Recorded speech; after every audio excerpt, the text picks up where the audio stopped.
Muito bem-vindos e bem-vindas a mais um Cafeína. Hoje o programa é diferente. A gente vai falar de um assunto que pegou o mercado inteiro de surpresa e que já está sendo chamado por alguns de o maior escândalo da história do mercado de capitais no Brasil. O caso Americanas e o rombo bilionário no seu balanço contábil. Essa é uma história ongoing, ou seja, uma história que ainda está se desenrolando, algo dinâmico e que pode e vai ter novos capítulos a qualquer momento. Mas é fundamental fazer esse programa aqui. Você vai entender de uma vez por todas tudo o que se sabe sobre o polêmico e inesperado caso Americanas até agora. A gente separou 5 pontos fundamentais dessa história.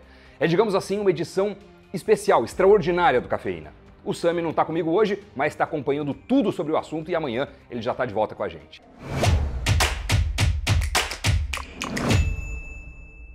Todos querem saber se a Americanas vai falir. E não tem como responder isso hoje. Mas vamos aos fatos. Na noite da quarta-feira, 11 de janeiro, a Americanas informou que encontrou inconsistências contábeis na casa dos 20 bilhões de reais. Essa descoberta foi comunicada pelo CEO da varejista, que tinha assumido o comando da empresa há apenas 9 dias. E depois de dizer o que encontrou, ele já avisou que não ia ficar no cargo. A gente está falando de Sérgio Rial, que nos 5 anos anteriores foi o CEO do Santander Brasil e que acumula uma somatória de experiências com gestão de empresas. A chegada dele na Americanas era muito aguardada, tanto que as ações da empresa começaram a subir depois da posse no cargo. Mas com a renúncia, os papéis foram ladeira abaixo. O diretor financeiro e de relações com investidores, André Covre, também renunciou ao cargo com o mesmo tempo de posse do Rial.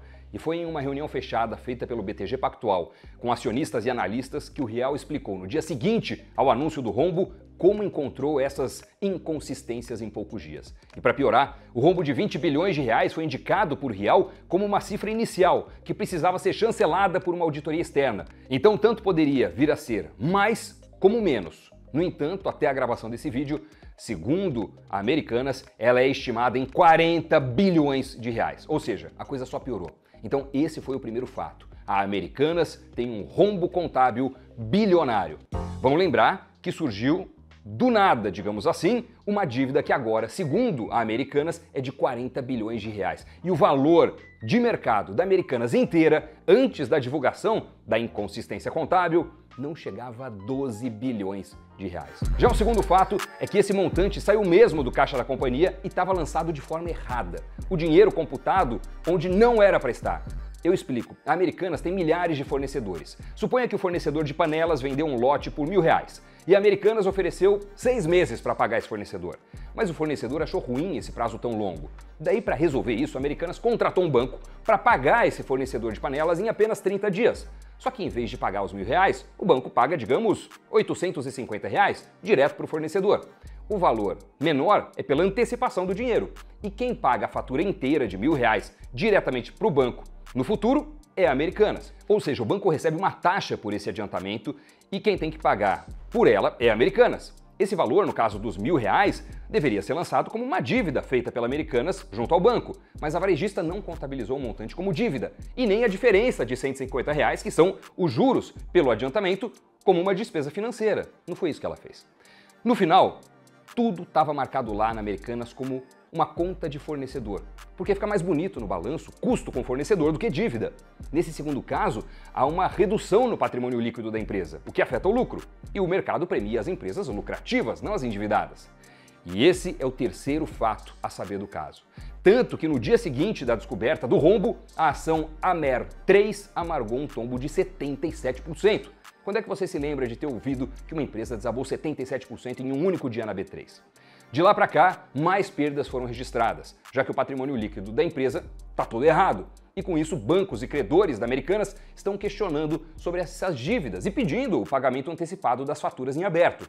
Lembra do exemplo do banco que adiantou o dinheiro para o fornecedor de panelas? Então, o BTG, que é o principal credor da Americanas, foi à justiça pleitear que a sua parte seja paga imediatamente.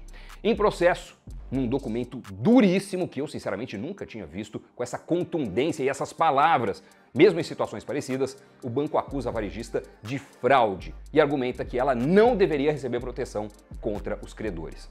O banco diz também que a Americanas tentou sacar 800 milhões em investimentos pouco antes de anunciar o rombo. O banco ainda relembra no documento o caso envolvendo a Kraft Heinz em 2019.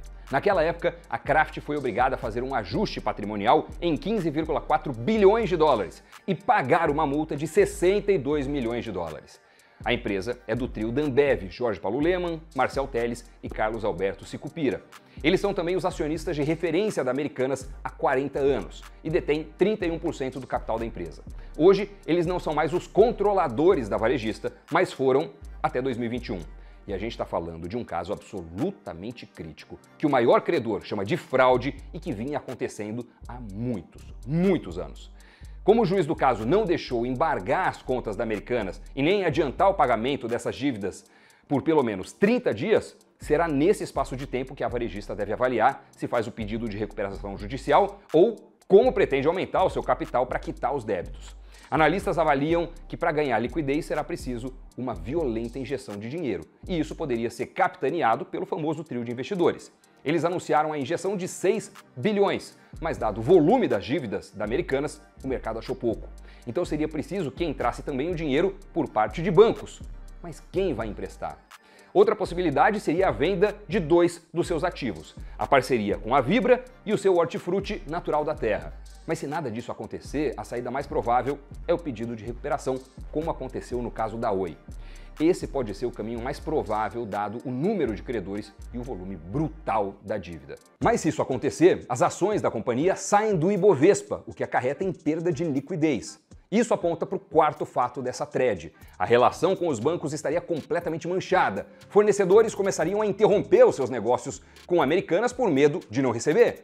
E tal fato levaria à falta de produtos nas prateleiras. As vendas seriam afetadas, prejudicando o capital de giro e os chamados covenants iriam para o espaço, com os bancos secando capital. E daí que entra o quinto fato dessa história, os covenants. De forma simplista, eles são indicadores que apontam que a empresa vai cumprir com as suas dívidas. É uma espécie de garantia para os investidores que queiram comprar títulos de dívida da empresa.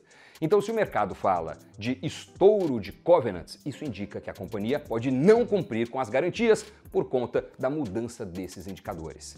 E o que aconteceu na terça-feira, dia 17 de janeiro? A Americanas anunciou que não vai pagar os juros que remuneram as suas debêntures. Mais precisamente, a 17ª emissão. O papel em questão tem o código LAMI-A7 e ele seria pago um dia antes do anúncio, no dia 16. Esses papéis envolvem uma dívida de 2 bilhões de reais que foram usados para reforçar o caixa da companhia e fazer frente às dívidas de 2022 e 2023, o que agora não vai dar nem pro cheiro. A Americanas informou à CVM que a medida é uma consequência da decisão do juiz do caso, que concedeu o pedido da Americanas contra o vencimento antecipado das suas dívidas. E isso fez as agências de risco diminuírem a nota de crédito da varejista. Só que o caos já foi instaurado. Fundos de crédito tiveram perdas bilionárias por carregar dívidas da Americanas. Fundos imobiliários que carregam no portfólio as lojas também. E esse será o sexto fato do caso Americanas, que a gente vai deixar para um próximo vídeo.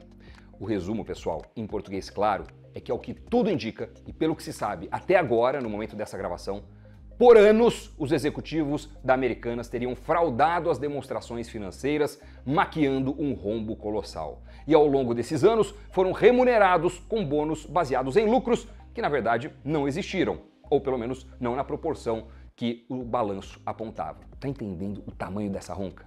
Isso trouxe agora prejuízos a centenas de milhares de acionistas, debenturistas, credores, fornecedores, cotistas de fundos, além, claro, do risco do emprego dos colaboradores da empresa. São mais de 40 mil trabalhadores. A Americanas está protagonizando um dos maiores escândalos da história do mercado de capitais. Ainda não se sabe se a gente já chegou ao fundo do poço ou se a coisa vai piorar com novas descobertas, novos desdobramentos. Até gestores vêm alertando para a necessidade de uma reforma urgente no mercado de capitais, exigindo mais controle e fiscalização. No passado, o mercado brasileiro já experimentou fraudes, como no caso da CVC, IRB, JBS, entre outros. E agora, no começo de 2023, uma bomba explodiu de novo. Se esse programa te ajudou a entender um pouco mais sobre esse caso inacreditável de Americanas, deixa aí o seu like nesse vídeo e se ainda não for inscrito ou inscrita no Invest News, fica aqui o meu convite. Novos capítulos virão, a gente vai fazer novos vídeos e vai ser bacana ter você por perto para acompanhar tudo em detalhes. E partiu o Giro de Notícias. O BTG Pactual, um dos principais credores da Americanas, conseguiu na justiça o direito de bloquear 1 bilhão e 200 milhões de reais da varejista. O valor está sob custódia do banco. No entanto, a decisão é liminar, uma vez que o pedido do banco ainda será apreciado pelo tribunal. O presidente Lula diz que vai brigar por uma reforma tributária sobre o imposto de renda de forma a diminuir a participação dos mais pobres. Em contrapartida, os mais ricos serão os mais taxados nas contribuições. A promessa é de zerar a alíquota para quem ganha até R$5 mil. As ações e BDRs da Microsoft recuaram no pregão de véspera, já que a companhia anunciou oficialmente uma leva de demissões. A gigante de tecnologia confirmou que ao menos 10 mil funcionários serão dispensados até 31 de março. Isso representa 5% da força de trabalho. As projeções da empresa, co-criada por Bill Gates, também é de redução nas suas receitas. Notícias giradas, um programa diferente hoje, explicativo, super importante na conjuntura atual para entender esse caso que ainda é difícil de acreditar. Será que com as novas revelações a gente vai de fato confirmar que essa foi uma fraude gigantesca? Quem estaria envolvido? Qual foi o benefício de quem se envolveu? Quais vão ser as consequências? O que vai acontecer com a empresa daqui para frente? Tem muita coisa ainda para a gente acompanhar. Obrigado pela companhia até aqui. Bons investimentos sempre. E até o próximo programa. Tchau, pessoal.